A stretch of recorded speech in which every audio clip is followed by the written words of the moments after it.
what are the principles that can be taken from a martial arts class and applied into any aspect of business, sales, and life in general? That's what today's Intention Monday is all about. Intention Monday, martial arts pledge in business number 5, to use what I learn in class in a constructive manner.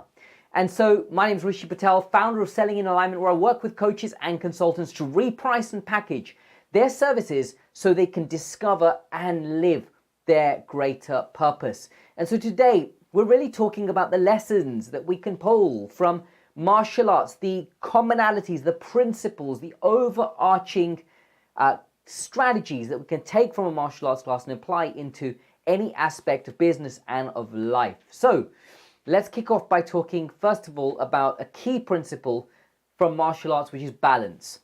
Now, balance is required in any aspect of the martial art. You see, when we're executing kicking techniques, for example, one leg will stay on the ground. So in this case, let's say my right leg is to stay on the ground and I lift my left leg into the air. So here, what happens in essence is now I need to balance on one leg. Now I've got options. I can turn, I can execute a swing kick, I can execute a side kick or a reverse swing kick or any of these different combinations, and one leg is on the ground. And that's the leg that's holding me up, that's keeping me on the ground, and that's keeping my stability and balance. Now, anything can happen here. If I don't have a good, strong balance on that single leg, I can easily fall over. So why is balance such a critical element of any aspect of life? Well, it's true in any aspect of life. If we don't bring a balance, we can, metaphorically speaking, fall over in any aspect of life. We can get the sales call wrong, right? We can get the discussion wrong that we're having with a friend or a family member or a potential client. We can get something wrong in terms of a strategy we're applying for business. So there's so many different aspects in which balance is really important. One of them is in what we say, okay? So one of these principles, for example, is in what we say. Some of them can be applied in how we say things. Imagine balance, for example, as a principle in what we say. I can't show up to something along the lines of a coaching call, super high energy, super pumped, super ready to crush it and to kill it and to give it everything, and the client isn't ready for that. Like, they're in a headspace of they're like, I'm not quite in that space where I can receive that level of energy. So then I need to bring that down, right? I need to meet that person where they're at. And so there is a balance that's required there in terms of creating space and holding that space for someone, regardless of the mindset that they're in at that moment in time.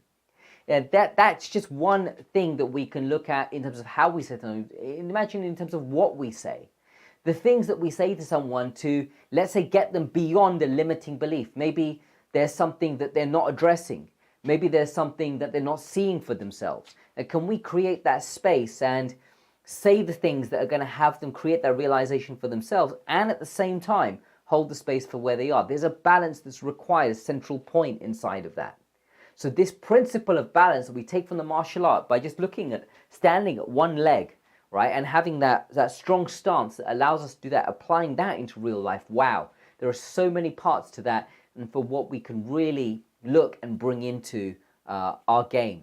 And so there's a balance in professional life, right? Like, how do we come across between our work life and our personal life? And if we look at things like discipline, for example, as a core concept, or focus, martial arts is all about, we even have inside the martial art mitts, we have these special padded gloves, we call them focus mitts. And on the focus mitts, normally speaking, there is a central dot that you get that stands out that you can see on the mitt. And that is a point of focus. So when we're executing a punching technique, for example, we're looking to hit that white dot on the mitt, because that would be the sweet spot in terms of where that punch needs to land. So there's a focus that's required in order to be able to hit that sweet spot. And you've hit the sweet spot, especially on the focus mitt, because when you hit, what you generally tend to get is a very clean sound, and that person that's holding the glove, their hand will fly back. Right? And you'll see that will be the sweet spot in terms of where you're hitting or where you're looking to strike. And again, there's a sweet spot in terms of applying a business strategy, for example. There's a point at which you can move a client into action and at the same time really get close in and really get centered on what it is that they're dealing with and what they need to transition through at any given moment in time. There are so many ways in which we can apply focus. We could take on a task, for example. And one of my favorite sayings is just around focus, is around this: take up one idea, make that idea your life, think of it, dream of it, live on that idea, let the brain, muscles, nerves, every part of the body be full of that idea and just leave every other idea alone. And that is the way to success. And this is a quote from Swami Vivekananda, who is a Hindu monk, incredibly powerful Hindu monk who had this mindset around focus. And that really, for me, drives home like how we can take up one idea and just go after that. So one of the things I'm working on right now, for example, is applying to get a TEDx talk. And if I take up that one idea, just give it everything I've got, and I did that for the last 2 weeks and I got my first application in. And so it really took something to get that application in. 212 takes I had to do with my 3-minute video, which pitched my idea worth spreading. And so that required taking up one idea and making that idea my life for a week or so. Like I couldn't focus on any other big projects. I had to go after that. And so there is a power in focus, and we can take that from the martial art and apply it into everyday life. And you can see that. And focus in terms of just being more present with the kids. When they come home, or you're picking them up from school, are you thinking about the last meeting that you had, or are you thinking about the next meeting that you have, or returning a client's voice note, for example? Or are you thinking about like, okay, I'm here present for my kids right now, they're running towards me, I'm picking them up from school, can I enjoy this moment? There's a focus, there's an art to being in that present moment, which you can bring through from the martial art as well. And so this whole element of flow is something else that we can achieve in martial arts as well. So like, for example, if we think just of a combination, a punching combination, we can get into a really nice flow with the techniques that we're executing just by coming in and thinking about, okay, like, can I get that flow? So first of all, I know the techniques that I want to execute. I know where my guard position needs to be. I know if I've worked out all of these things in advance, then I can achieve flow.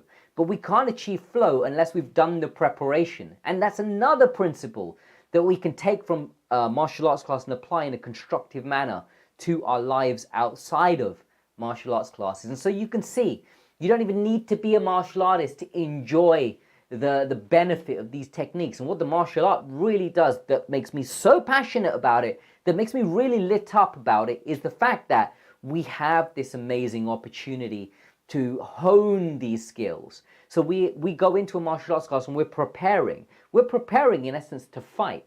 But the preparation to fight is not in a violent way. In fact, the preparation for the fight is representative of what's happening on the internals. So whatever's happening with us internally, we're fighting those limiting beliefs that are stopping us, holding us back.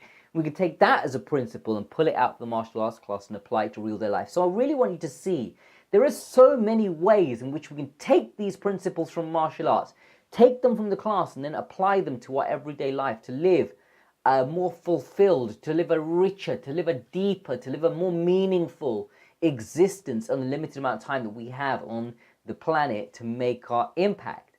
And that's the thing that gets me really passionate about this. So how can we really take those lessons from the dojang into the boardroom? Well, one of the things that we can really look at is perseverance, adaptability, and a continuous pursuit of excellence, right? So there's a discipline, a focus, a perseverance, and an adaptability that we need to have in a martial arts drill. So martial arts drill, for example, if someone decides that they're going to throw a fake punch but they kick instead, we need to be able to adapt to that in the moment. And the only way we're going to be able to adapt that in the moment is if we've done the preparatory work in the lead up to the actual incident happening. And so what the martial arts class beautifully does is to help us with that preparation work before we go into a class or a combat situation. And same thing in a business boardroom.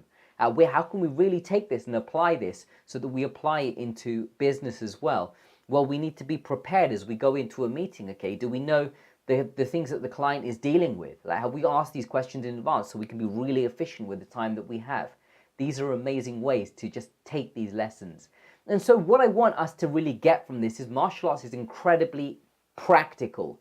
There are so many life lessons that we can take from this and apply it into our everyday lives. And that really wraps up this Intention Monday, which is all about martial arts pledge in business, part 5, which is to use what I learn in class in a constructive manner. Until the next time, keep selling in alignment.